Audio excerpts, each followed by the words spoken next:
Welcome, everybody. This is the ESOP guy, and we are on a journey to an ESOP. If you are listening for the very first time, this is a podcast that's been devoted to helping companies, selling shareholders, key management with what is an ESOP? What is an employee stock ownership plan? How does it work? And is it right for you? A lot of different things that we get into. We're actually in season 4, so this has been going on for a little while. This podcast has a website at journeytoanesop.com. If you have an interest in other topics, please go to the website. Today, this is one of my favorite ways to do podcasting. Today, we're going to get to do the ESOP experience. And to do that, we're going to get to interview a client who went through the entire ESOP process. And in this case, we went through I would say much more of a longer process than maybe some others. So there's a lot of things in here I think that will be really, really helpful. We're interviewing a company called Total Solutions Group today. They're out of Maitland, Florida. They are both an architectural and an engineering firm and have gone through the process. And we get to interview Mike Keesee and Carl Brown, who were the selling shareholders. They are still with the company. They're still working. But at the same time, enjoying the next steps of actually completing their 100% ESOP as of last year. So with that, I wanted to welcome you guys to the podcast. Mike and Carl, thank you guys so much for joining. Well, thank you. So let me just start off with this because it's just always nice to get kind of something out of the way that's not just ESOP. Tell me real quick, what was your favorite movie of all time and why? It's a tough question, but we do a lot of movies stuff, so it's really helpful. Well, mine has always been Aladdin, and I just love the genie role. Cool. Always makes me laugh. Aladdin, the cartoon, or Aladdin like with Will Smith? Not the Will Smith one. Not the Will Smith. That's cool. What about you, Mike? I like the one City Slickers, back there where Billy Crystal has to learn, from Jack Palance, one thing.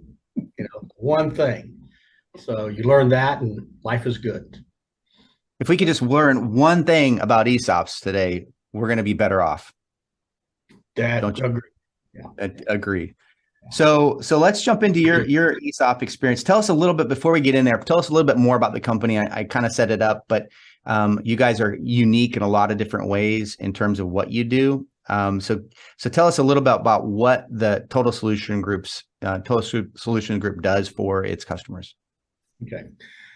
So the Total Solutions Group handles mainly our large high volume production builders, and being able to have both the architecture and structural engineering under one roof, we're able to give our builders a complete one-stop shop. When they start the design, all the way through the structural engineering, all the way to preparing the permit plans, and even through the reprographics and shipping. So when they start here, they leave here together. So perfect. Carl, what would you add to that?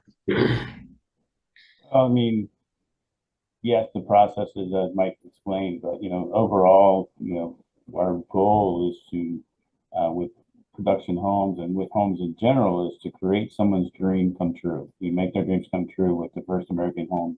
Having everybody dreams of having their own home. So that's what we're trying to accomplish and help everybody with that. Cool. Great. So let's go back in time. So you guys, what year did you found the company, Mike? What was the beginning year for you, and how did that work out? Like, I know you founded the Keesee and Associates first, and then FDS was kind of later. Right. So actually, Phil, 2 weeks ago, we celebrated our 30th year in the business. So 1993 is when we got started.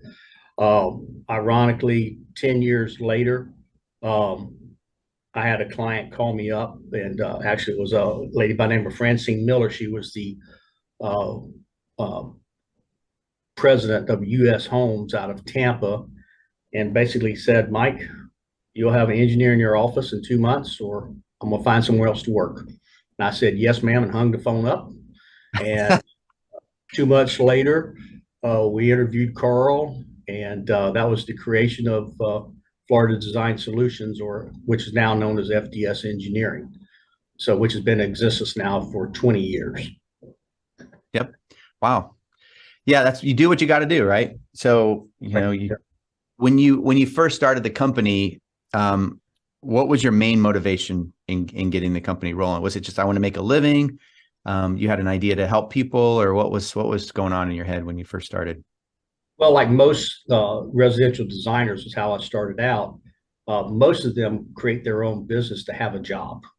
Mm-hmm. It wasn't long after that where you have to start thinking about the future, okay, and bringing on FDS engineering that completed another side of creating a business that would be sellable in the future. But yes, actually just starting out as a job for myself, and then later realizing that you can't sell a job, but you can Mm-hmm. sell a business. So That's right.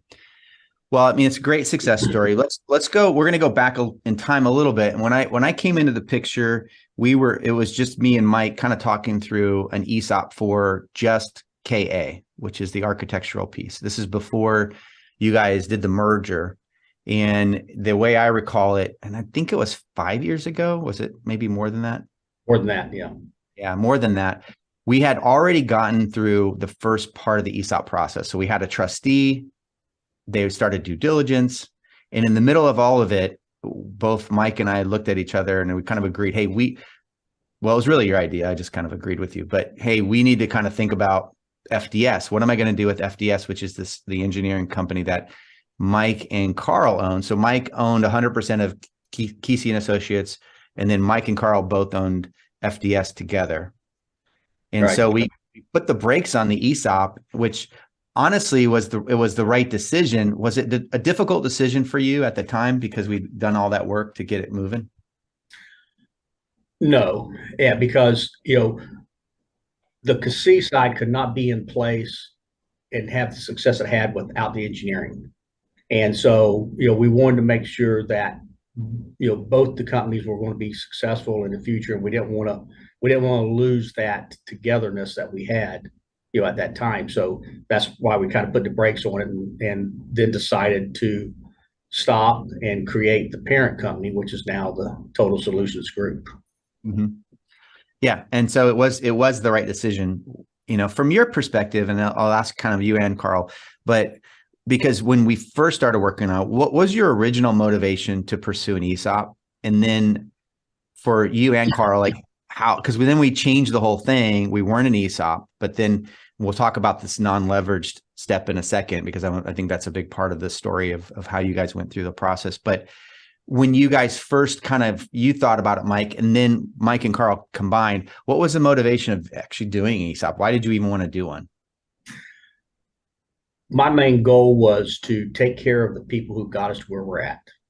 That's just the bottom line. I've said it over and over again, because neither one of us could be, well, one, with each other where we're at today, and then with the employees that have stuck it out with us.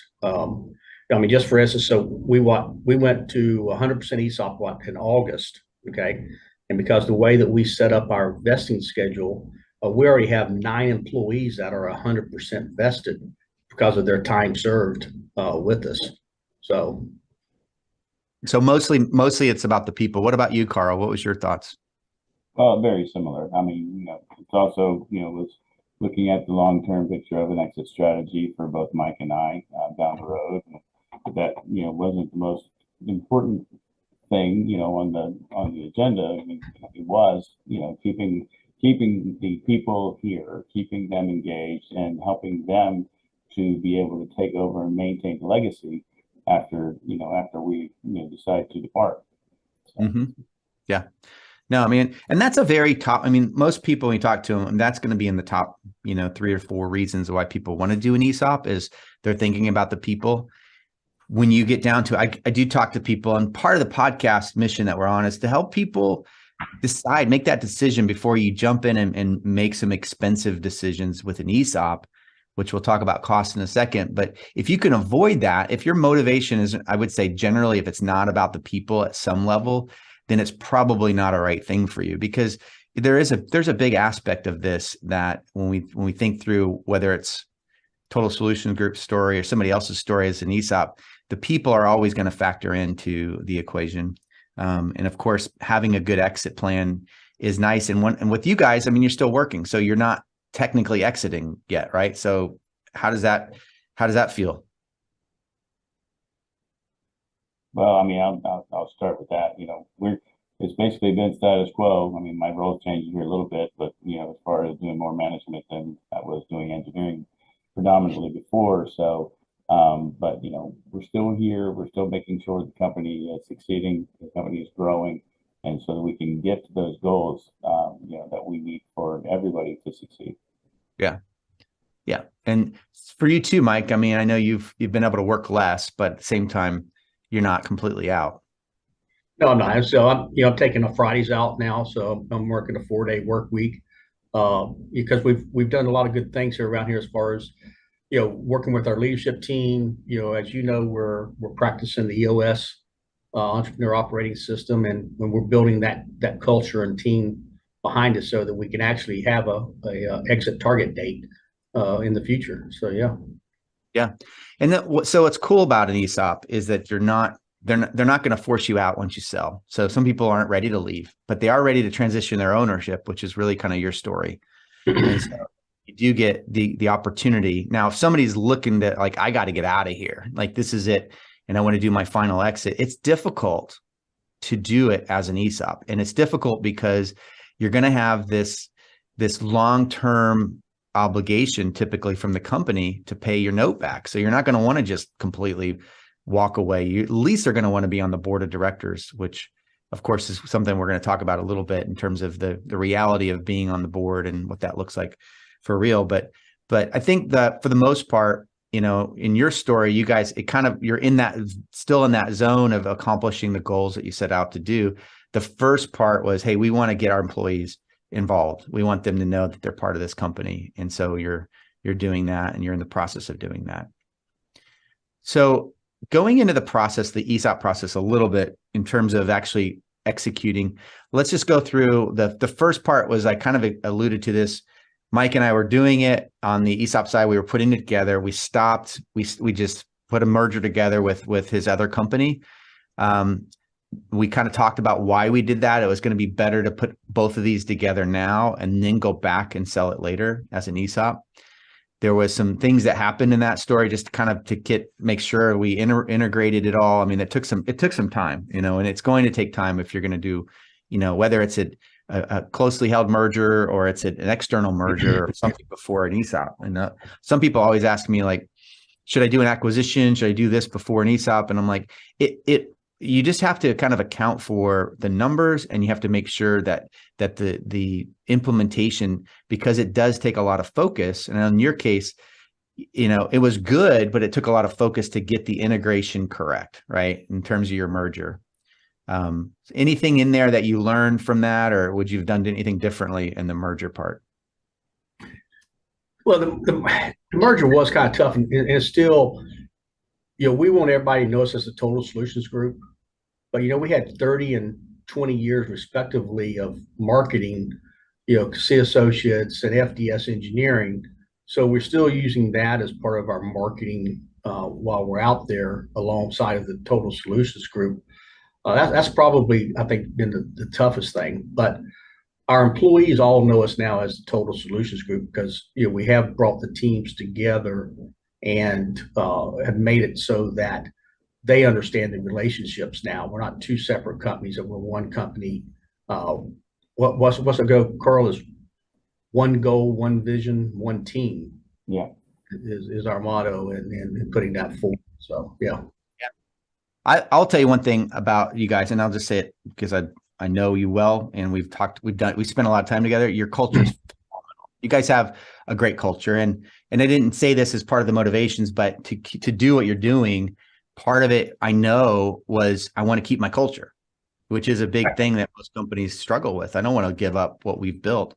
And I've been to some of your meetings internally. I've been to some of I didn't get to go to the party for the 30 years because I had to go to an ESOP site visit, but I would imagine there's just a good atmosphere of people. And with what you guys have built, do you see the goal of keeping the culture intact I know we just closed in August, so it's not a ton of time, but do you still see that kind of happening? Go ahead, Carl. Yeah, I mean, definitely keeping the culture intact is a big thing for us. We want to make sure that, everybody is feeling integrated as far as, a total solution group, and that what we do, there's different sections and different departments that work all together to create one product overall for our clients. So, the culture is a big part of that. And Yep. the game of business has been, a wonderful tool for that. With mini games and huddles, everybody knowing our financials all, every week, has all just been, a great way to keep everybody involved and, in the process and where we are as a company. Yep. Yeah. Well, one thing I like about you guys is you guys have the great game of business, Right. and you have the EOS model that you guys have used with traction. So people I'm just throwing that out to people culturally. Like some people are like, oh, I should do this or should do that. You guys are doing both. And is it complicated? Is it difficult to pull off both of those types of programs? Because they are complementary in a sense, but there's a lot of work to be done too to put that in place. Well, they are complementary, but you have the great game of business, which is all about, teaching your employees financial literacy and the finances of the company and opening that up to them. And then the EOS is the structure on how management runs the company. It's just two different things there.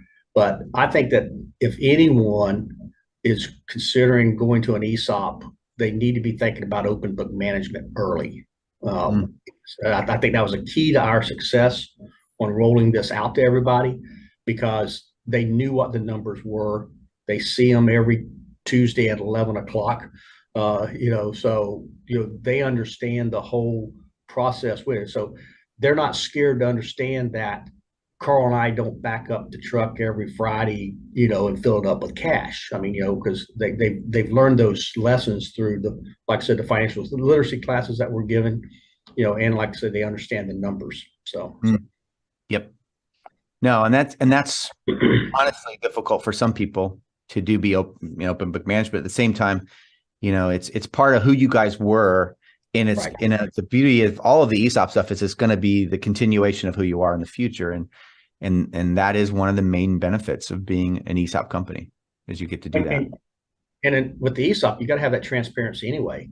So why not have it before going into it, so it's not a total shock to the whole team? So.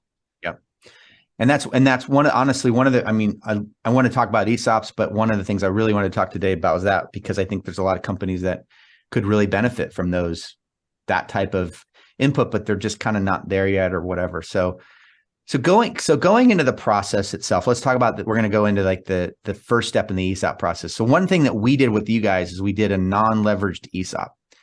So we finished, this was in 2020, is that correct?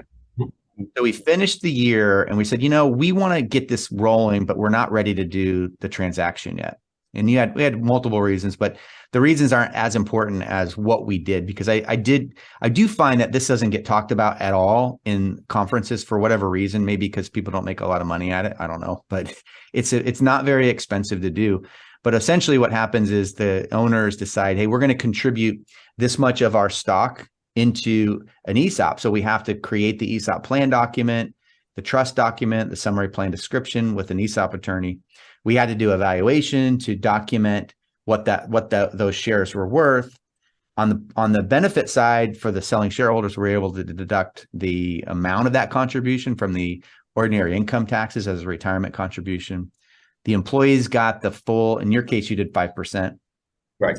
So they got the full 5% in that year. And so let's walk out a little bit. What were the motivations to do the non-leveraged and just be able to kind of, first off, people are like, are you crazy? You just gave 5% of your stock to your employees. What was going through your heads at that point? Well, I think that we had been talking about it for so many years, because, we first started hearing about these ESOPs, like way back in 2014 when we started practicing, the great game of business. And we talked about it all the time. And I think it was just kind of our way of saying, okay, it's really coming to the team. So they could see that that's really what's happening. And it also gave Carl and I, a quick learning experience, on ESOP. I mean, it was like a whirlwind there on everything you should know about the ESOP, but afraid to ask, and we're still asking every day, you know. Yeah. Uh, Yeah. but, uh, so that was really the main reason, because we talked about it so much and we wanted the employees to actually understand that it is coming. And that was our way of, providing that for them. So. Yep. No, I think it was a very good move, but I will say one of the things I think about when we talk about it is prepare yourself and be in the mindset that you're going to go to the next step. Because if you do a non-leverage ESOP, then you're going to feel some pressure to do the next tranche if it's going to be a leveraged, and you don't have to do 100 going from 5% to 100%. In your case, we did, but you don't have to. You could do a tranche, but you do need to be seriously thinking that the ESOP is going to be a good fit, because then 5% of the stock is released, and then people are like, okay, now what happens? Because people always get used to whatever you give them. It's like your kids, right? They always get used to, well, now I should get that because that's what I've gotten before. So, so that was, I think for you guys, that was true. You guys were like, all right, we know we're going to move on to the next step. We just want to get this thing rolling. So, so go ahead, Carl. Yeah, I mean, it did start the process and get everybody thinking in the right fashion and understanding the steps. And it's always a challenge when it comes to that, because it's all brand new. And like you said, with kids, it's like, what are we getting now is, kind of a scenario, which really it's a, long-term scenario, not an immediate thing. So it's a challenge to get it integrated and understood. Yep. Yeah. And I think that you guys are probably a great case study to look at the way it worked, because then the next thing, and then the next thing, and the next thing, all those things kind of lined up to where the company started to really understand it. And I will say ESOP education isn't one event. It's an ongoing, just like Great Gamma Business, just like EOS, just like anything else you're going to apply culturally. It's an ongoing learning process. New people are going to arrive, and what you get to use is enhancing your culture with that, but it's going to be a continuous education for everybody. So now we're into the leverage deal. So we get all that done, and then you go back and you guys work really hard. And we come back to the table and say, all right, now we're gonna do the 95% transaction. Now in that situation, of course, now it's a different situation, because now we are really going to the trustee marketplace now at this point, because with a non-leveraged ESOP, we don't have to deal with a trustee. Now we have to deal with a trustee, and we're going to negotiate. So in this moment, and I say this kind of like the longer moment of, we have to negotiate. You have the responsibility as selling shareholder, like that's your stock, and you want to sell it for a fair market value. But you also have the responsibility of being, really responsible for the company. And so you do end up wearing these two hats. How did that, did that stress you out? Did you have any kind of, anxiety related to having to kind of think on this side and think on the other side? And I know we had conversations about this when we went through the process. Well, of course, yeah, because I mean, you have in your mind, what you feel the company's worth. Okay. And of course, during that time, we don't get to see the evaluators' numbers. And so the trustee gets to see those, and the evaluators. And so it's kind of a going back and forth, blindly there. But, in the end, I think that, the numbers that we came up to after, like you said, it is very stressful. But I think we got to a number that, makes it worthwhile for both Carl and I, for our exit strategies. Yeah, I mean, when we were going through that, it's like, yes, you were thinking of two sides of your brain. One, it's like, this is money that, is for my future, that, as a payout scenario. But, you're also thinking about, what is that, debt going to do to the company? The company has got to be able to maintain that. Company's got to be able to pay that off in order for it to grow. So, there was a business side and a personal side in that decision. So. Yeah.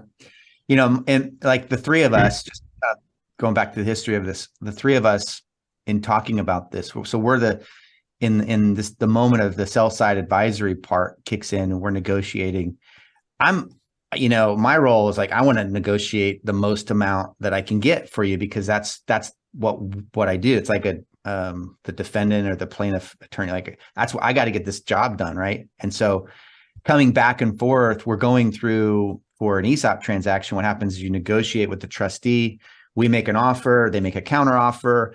And so that offer counter offer process goes back and forth. And what's going on in my mind is like, I just want to get you guys the most amount of money that we can get. Now, whether that's the purchase price, the least amount of target working capital, the highest interest rate on your seller note, all of those things are going through. In your situation, we got to that point where we got probably more than you needed, right? I mean, more than you were really looking. And you could have come back and said, all right, we'll take all of it. Or in your case, you guys decided we don't want that much, right? So that's how, so for some people, that's going to sound kind of weird, right? I'm selling my company, but I only want this much money. Walk through that a little bit, because I think sometimes people get caught up with that whole thing, but I think there is a balance between the company and the selling shareholders need to get paid well for the transaction. Right. And that was a big thing, because like Carl mentioned earlier, is that, we're setting this up for a legacy. So why would we want to have an amount of money out there that we knew that, or know that the company wouldn't be able to maintain that, going forward? So by putting that down to what we thought was a fairer number, we can sleep better at night. I mean, it's just, and we know as we continue, that legacy will continue as well. Yeah. Yeah. I mean, I agree. I completely agree with you. And it's a matter of balance. It's like a finesse thing where you want to get at least to what this one baseline number is, and anything above that maybe is just judgment at that point, to make sure the company has the ability. And in your case, we didn't do warrants, and I know people always ask me like, why shouldn't I do a warrant? And so for those that don't know what a warrant is, just real quick, it's on the seller note, you can attach a warrant synthetic equity share to increase the compensation for the risk that you take as a selling shareholder to take the note back, or the company to pay you back. So you can get an interest rate, plus you can get a number of warrant shares. So in your case, you guys decided not to do the warrants. What was the reasoning behind that for you? Well, from my perspective, I mean, when we did the transaction, we were still able to participate in the stock plan ourselves. So, I believe that, in other scenarios that we saw transactions, that the owners, once they sell, they're out and they're, not able to participate. So we are still participating, in the ESOP with the shares and helping to continue it to grow. So that's our benefit. That's our, our warrants, if you will, to satisfaction. If we keep the company growing and profiting, then we're going to grow along with it. So, yeah. I think that makes sense. And I think kind of comes back to, you've already said it a couple of times, like we want the company to have the ability to pay all this debt off. We want the company to have the ability to be sustainable. And you're just looking to you want the rewards to be there for the employees at the end of the day. Yep. So moving on, we kind of want to talk a little bit about the way, I guess, just kind of look at the cost for a second, because I think cost is always something people talk about, but they don't want to talk about it from a, going like, and I know we spent a lot of time going this before, but what's your thought process on the cost of ESOPs just in general, now that you've been through this whole process? Well, I mean, because we'd heard, so let me plug the ESOP guy. Okay. Okay. So, we had heard, what some of these other costs were. Of course, we met you, Phil, years back, and, having our relationship with you and you bringing everything together was far more financially beneficial for us than going with one of the large asset companies that, tout ESOPs all the time, so from there. And, the other costs, I think, was probably in line. You kind of kept us abroad of what those costs should be and where they should be in line with. And I think overall we fell, under what, an asset company would be charging to do that same sort of thing. So, like I said, plugging the ESOP guy, we were very, very happy with our relationship with you moving forward through this process. So, yeah. I appreciate that. Yeah, I mean, it's a big question. People like look at it, and I think there's a lot of confusing information, unfortunately, out there, because a lot of the information that people get are, probably from more the investment banking community than it is from other types of sources of putting a deal together. But you're going to have the cost and the transaction. You're going to have the cost of a sell side advisor, and they're either going to charge you a success fee, which is going to be more, or they're going to charge you more of an advisory fee. And over the last 4 years of doing this, in terms of the podcast, I've run into a lot of people that do it the way I do it. They may not, they may have a couple different ways to do it, but there's, so it seems like the way that people look at this is that only option is to go to an investment banking firm. So I just want to say that that's not. The other costs you're going to run into are going to be fairly close, because you're going to have a transaction trustee. You're going to have an attorney maybe for the trustee. You're going to have the valuation firm for the trustee. So that's your buy side. And then you're going to have an attorney on the sell side. And that's pretty much it. So you have to kind of nail down maybe a potential budget as you get into the process to make sure that you're okay with those costs. And I'm not saying like somebody shouldn't, hire an investment banking firm. I'm just saying I don't understand why they would, because we're not dealing with a straight up strategic sale where you're, like in this case, we had the whole story, like we didn't need to make more money out of it. So what is an investment banking firm trying to pitch? Adding more multiple. Right. So in a lot of cases, it's the same thing. So, and in our case, you can't push it too far anyways, because the trustee, by virtue of the Department of Labor regulations, can't pay more than fair market value. So in my opinion, and this is why I stopped with this, because I really want to educate people on this topic, you're better off going with somebody that's more advisory than they are success fee oriented, because that's really the main variable in terms of changing in costs. So, yeah. And you guys, I mean, I think you would agree with that. I know we've, going through the beginning to the end, and even now it's like you look back and you learn a lot from the whole thing, but they're really, there's not a lot to, I mean, I don't think there's a lot of variance between this type of transaction and what another investment banking firm would do. So that's kind of to nail that down.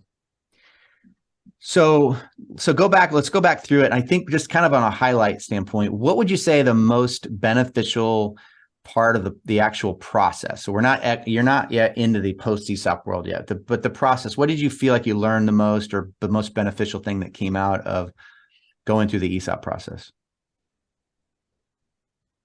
Well, I mean, we did learn a lot. There are a lot of steps and a lot of professionals involved, a lot of decisions to be made to get to where we are. The fact that we did finally complete the ESOP, and it is intended to be, a benefit for our team and our people who got us where we are, is the most beneficial thing to me. Yeah. And one piece of advice, Phil, that I think that we did not do properly was have someone come in and really explain to the employees what their role is. Okay. Mm-hmm. We did do that probably 3 months afterwards. We actually had our trustees marketing person, come to one of our meetings and talk to the employees on what exactly their roles are. Even though, we sent out, publication after publication to them, that was coming from daddy and daddy, mm-hmm. But hearing it from an outside source, like she did, and have a good PowerPoint presentation for them, made a big difference on really where their roles was. Because, I'm an owner now. Hey, what are we doing with this? What are we doing? No, that's not your job, So, your job stays the same, just that you get a benefit that you wouldn't normally have. So, but have somebody come in and really speak to your employees on what their roles really are would be very beneficial early in the process. So Yeah. So that's a good point. I think that there's a lot of like questions about that, about when, right? So in your case, I think we announced the ESOP a long time ago, right? Mhm. The one question people have is like, when should you announce it? Because some people don't want to do that until the deal's done. And then you do your rollout meeting and then, you go through those steps of education. So what's your advice on that? When is a good time for people to roll it out to get everybody, up to speed on it? That's a fine line. You'd want them to be a little bit more prepared for the decision after it's made and when the process is completed. But they don't really need to know all the front end stuff that happens there either. Yep. So Yep. it's a challenge to know when's the right time. Yeah, I think that's probably the right answer. It's hard. I mean, everybody's got a different situation, right? And part of it's culture. But my biggest concern in that when I go through a deal is like, I just don't, if something blows up, like for whatever reason, and it doesn't happen, now you've kind of got that sense of like, when you as a leader say something and you don't follow through on it, you got that sense like, can my people trust me? That's my biggest concern when people want to do an early rollout, which is what I call it. Like, hey, well, let's announce this before we close. Now, if it's if it's pretty close to the end, I mean, we've already negotiated and we're just doing docs, that's different. But when we're still going through a lot of the next, the beginning steps, it's probably better to my opinion, to hold off. But ultimately, I agree. Like, they need to understand it. And I think there needs to be a lot more work in our industry that there's more people that do that type of work. And so that's definitely something, honestly, that's something we're working on right now for some new ones that we're doing. And we've gotten some new people involved in our processes that will kind of start to facilitate that, because I do agree. I think that's a really important step. Phil, I think, when we met, we were up at the NCO conference in Atlanta, and we met a group here from Orlando that was up there learning what an ESOP was, because it was thrown on them.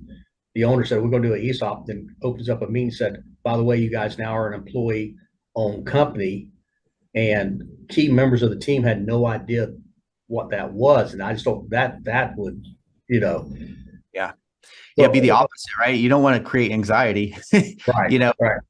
Yeah. I totally agree. I think you're right on. I think that is a very good piece of advice for people to start thinking about that early in the process.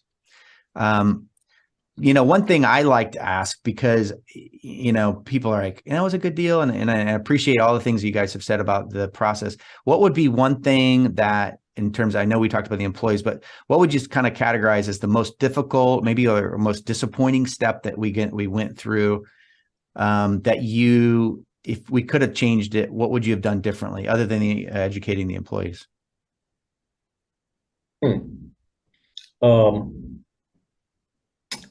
Well, that's a tough question. Yeah, when you get two attorneys involved, that, fighting over one word, that's kind of frustrating, in that part. But I know. Yeah. That actually happened.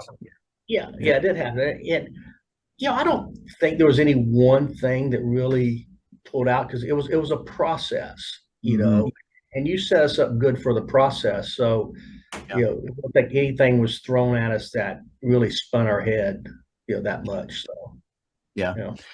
Yeah. I mean, it's okay that happened. It's just like some people, I was at a conference and this question got asked, and I thought it was a pretty honest question. They were like, look, what can go wrong? I mean, what are the things that people, that don't end up closing? What do they end up going through, or what happens? And I think that people are thinking that, like, when just the reality of it. In your case, I agree. I think it went pretty well. I think, you could have been quicker through the attorney thing, but but what happened to us there at the end, where we did have, our bank all of a sudden said, whoa, that's right.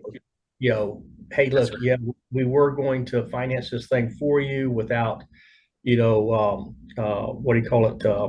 Personal guarantees, but, being in the housing industry that you guys are, and the Fed's raising the rates right now, we want to kind of pull that back. And, we're going to have personal guarantees. And Carl and I had already said way back early that we're not going to do personal guarantees. And if we're going to do personal guarantees, we're going to hold the note ourselves.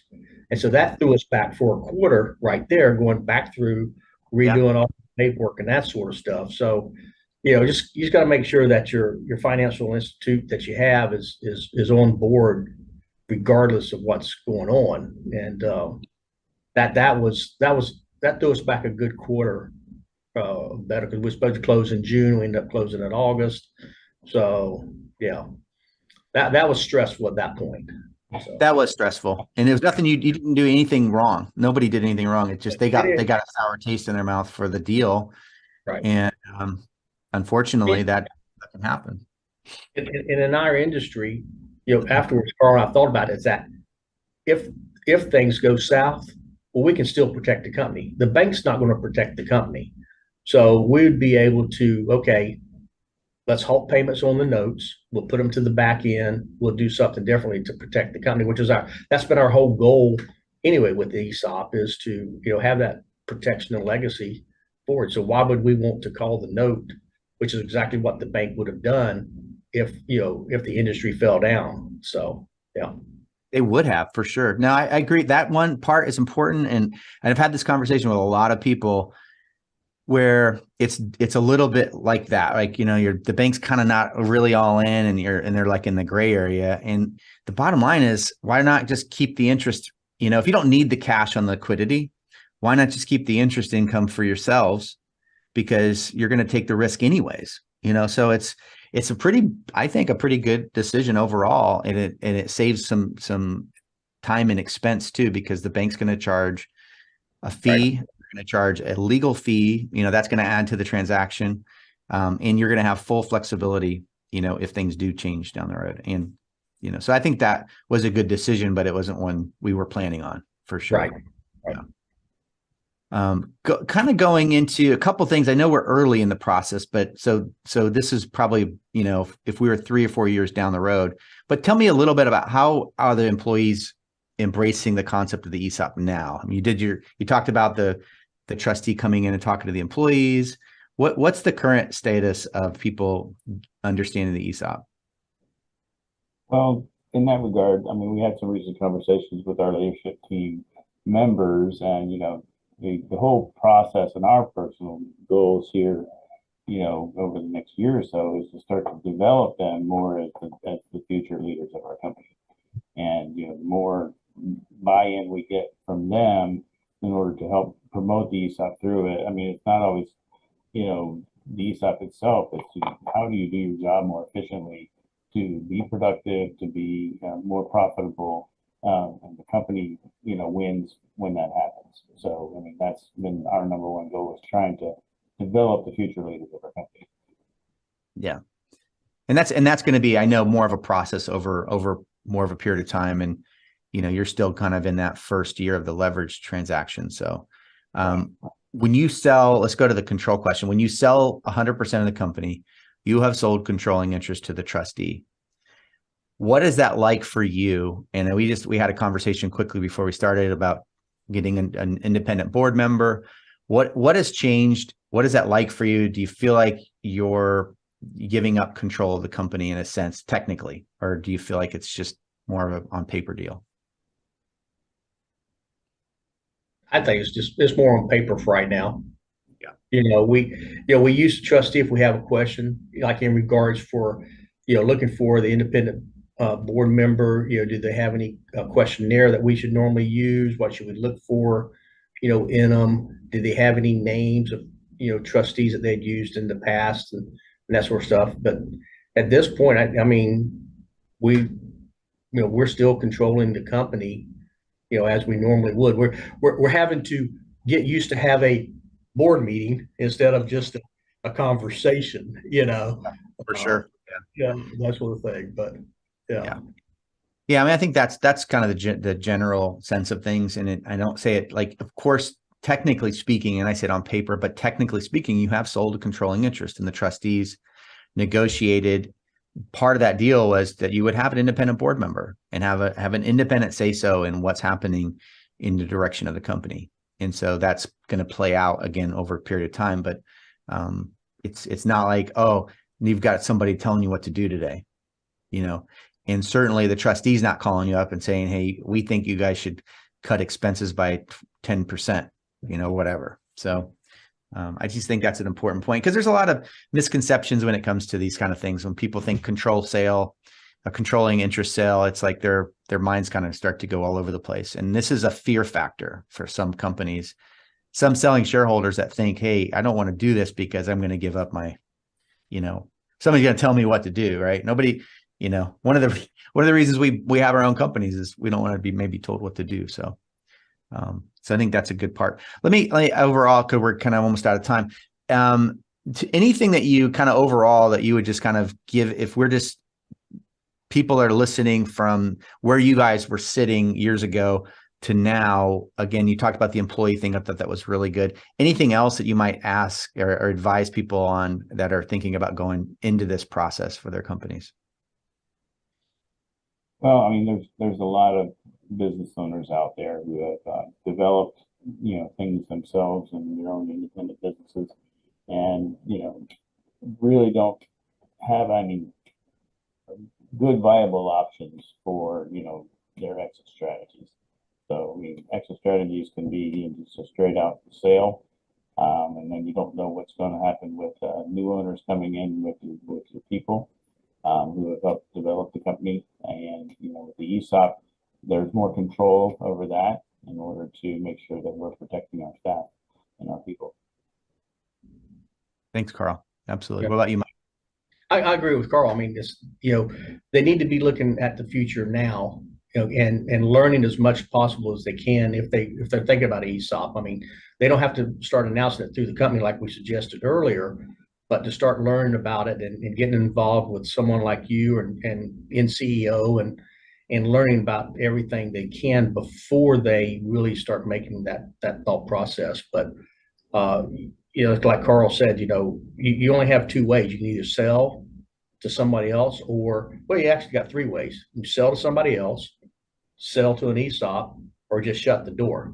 Shutting the door is not a good equitable venture. So No, not a good business. not a good business plan. But sure. Or they could sell to the employees, with another group or something like that. But the ESOP, I think it makes a good route. Because there's nothing like the tax benefits, which we can get into today. But I mean, we're financing the purchase. They're subsidizing by the IRS. So thank you, IRS, for helping out Total Solutions Group.